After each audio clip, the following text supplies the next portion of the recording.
Bonjour à tous, j'espère que vous allez bien. J'aborde aujourd'hui un sujet qui tient certainement à cœur à beaucoup de monde, si ce n'est pas à tout le monde. Je vais vous évoquer le sujet qui m'a été proposé par une personne en particulier et qui s'intitule « Quelle place et quels moyens donnons-nous à notre bonheur ?» plus précisément. Alors j'ai envie de vous demander ou de vous dire tout d'abord, le bonheur c'est quoi? Avant de demander où et comment, le bonheur c'est quoi? Je pense personnellement que le bonheur est avant tout une question de perception. Le bonheur, ce n'est pas la même chose pour moi que pour toi ou que pour notre voisin ou que pour quelqu'un d'autre. Le bonheur est vraiment perçu par chacun d'une façon différente. Alors, pour pouvoir le mettre en place, ce bonheur, il faut d'abord aller voir qu'est-ce qui constitue ce bonheur pour moi. C'est quels paramètres? Et bien souvent, le bonheur, il est constitué de nouveau de repères extérieurs à soi. C'est-à-dire, pour être heureuse, j'ai besoin d'avoir un compagnon, une compagne avec qui je me sente bien. J'ai besoin d'avoir une famille ou pas de famille, j'ai besoin d'exercer tel métier, j'ai besoin de vivre à tel endroit. Et c'est tous ces paramètres extérieurs qui souvent font notre bonheur. On a plutôt de la peine ou de la difficulté à aller voir nos paramètres intérieurs du bonheur. Et très franchement, souvent, si on est malheureux à un moment donné, je pense que c'est justement parce que notre bonheur est tributaire de ces paramètres extérieurs, dont ceux que je viens de vous citer. Alors, quelle place et quels moyens mettons-nous en place pour accéder à notre bonheur? Eh bien, tout d'abord, il s'agit de prendre conscience de ces paramètres extérieurs.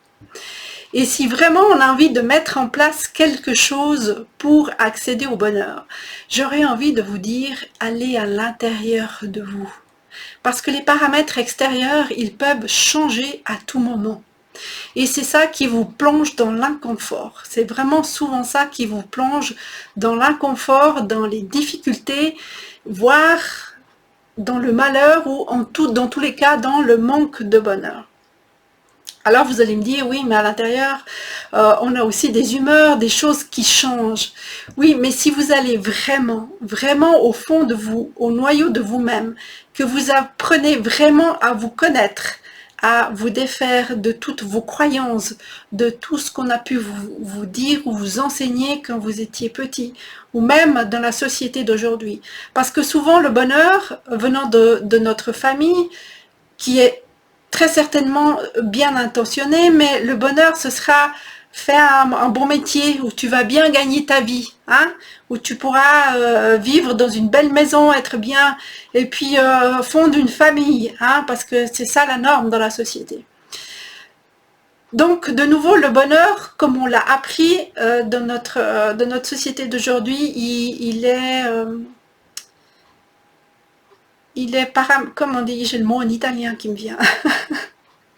Il est relié ou connecté à quelque chose d'extérieur à soi. Il est connecté à des croyances.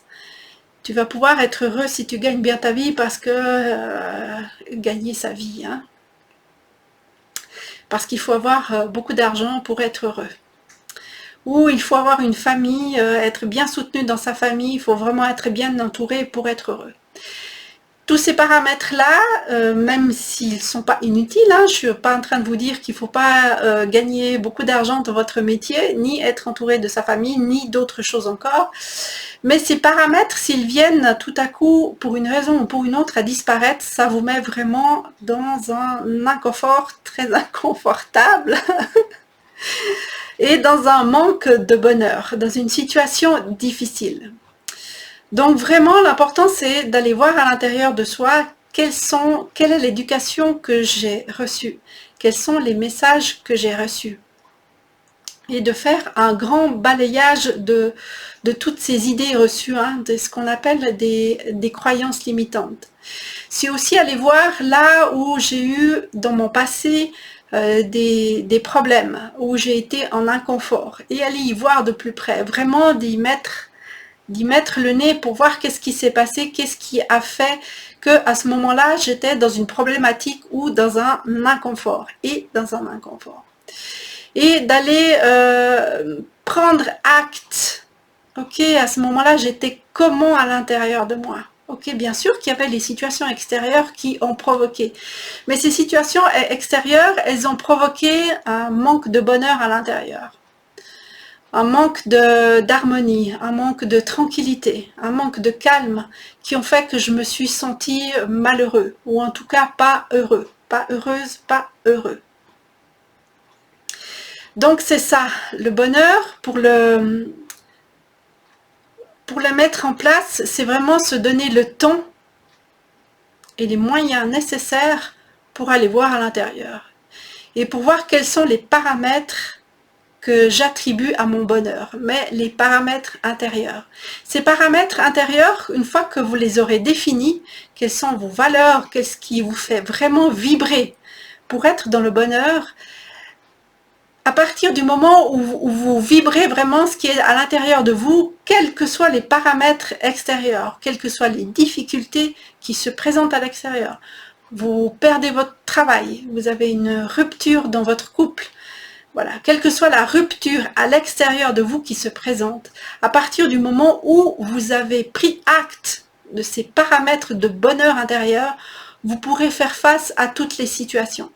Et ce ne sera plus un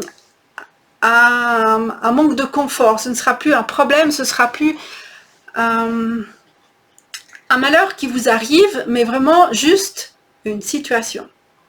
Parce que c'est souvent ça le problème, c'est qu'on porte des jugements sur les situations qui nous arrivent à l'extérieur. On les catégorise dans des... Ouais, on les met dans des tiroirs, dans des cases, en disant ça c'est mauvais, ça c'est nul, ça c'est pas bon, ça me fait mal. Mais en fait, ce sont juste des situations. Et si on apprend à les définir en tant que telles, juste dans des situations, ni bonnes ni mauvaises, et à partir du moment où on sait comment activer notre bonheur intérieur, quelle que soit la situation qui vous arrive à l'extérieur, vous pourrez y faire face. Vous pourrez, je dirais même, la traverser. Et donc, le secret, il est là, c'est de prendre le temps, de s'accorder ce temps nécessaire et l'aide nécessaire pour aller voir où est le bonheur à l'intérieur de soi. Sous quoi est-ce qu'il est caché, hein, sous quelle croyance, sous quel facteur extérieur est-ce qu'on cache notre bonheur intérieur. Et c'est vraiment en allant accéder à l'intérieur de soi. Et ça, il faut parfois vraiment du courage. Parce qu'on n'a pas forcément envie d'aller voir ce qui se cache à l'intérieur. On n'a pas vraiment envie d'aller faire le ménage de tout ce qui nous plaît pas, de tout ce qu'on a pu traverser, de ces mauvais souvenirs hein, qui peuvent parfois encore peser à l'intérieur sans qu'on s'en rende vraiment compte. Donc vraiment, prenez le temps. Prenez le temps pour vous d'abord. Faites-vous aider. Parce que souvent, quand on est vraiment le nez dans le guidon, hein, je donne souvent cette image, imaginez-vous que votre main, c'est votre situation, que vous avez vraiment le nez dans le guidon, vous pouvez regarder autour de vous, vous ne voyez pas. C'est vraiment en prenant de la distance, et c'est difficile de prendre cette distance nécessaire en étant tout seul. On a souvent besoin de quelqu'un qui nous guide et qui nous aide. Et c'est aussi une des difficultés que moi j'ai eues il y a quelques années quand j'ai voulu travailler sur moi. C'était, je pensais en fait que je pouvais tout faire toute seule, que j'étais assez intelligente, que j'avais assez de ressources pour pouvoir tout faire toute seule. Eh bien, j'ai quand même dû me faire aider, à plusieurs reprises accepter de se faire aider, que c'est pas grave. et qu'on n'est pas des êtres parfaits et que c'est pas grave, que c'est même normal de pas être parfait. C'est là où on trouve toutes les pépites hein, qui sont en soi. Et pour ma part, en tout cas, c'est ce qui fait partie de mon bonheur. C'est accepter de me faire aider quand j'y vois plus clair, quand je vois bien que j'ai une problématique, que j'arrive pas à m'en sortir. Le bonheur pour moi, c'est d'aller contacter quelqu'un pour m'aider. Vous allez dire c'est paradoxal parce que tu viens de dire qu'il faut pas aller chercher à l'extérieur. Mais là, c'est vraiment aller chercher à l'extérieur quelqu'un qui vient m'aider à aller trouver mon intérieur. Voilà, c'est ça l'idée. Je vous invite vraiment à mettre dans les commentaires vos questions, si vous en avez, à me contacter pour aller un petit peu plus loin, si vous avez envie de faire un état des lieux de votre malheur, de votre bonheur, de votre non-bonheur, de votre situation actuelle, quel que soit le nom que vous y mettiez. Je peux vraiment vous guider et je vous guide très volontiers, je vous offre un état des lieux de votre carte du bonheur, de votre carte intérieure. Donc n'hésitez pas à me contacter ou à mettre vos commentaires, hein, vos questions sous cette vidéo. Voilà, je vous donne rendez-vous à une prochaine fois pour un prochain sujet. Voilà, à tout bientôt, au revoir.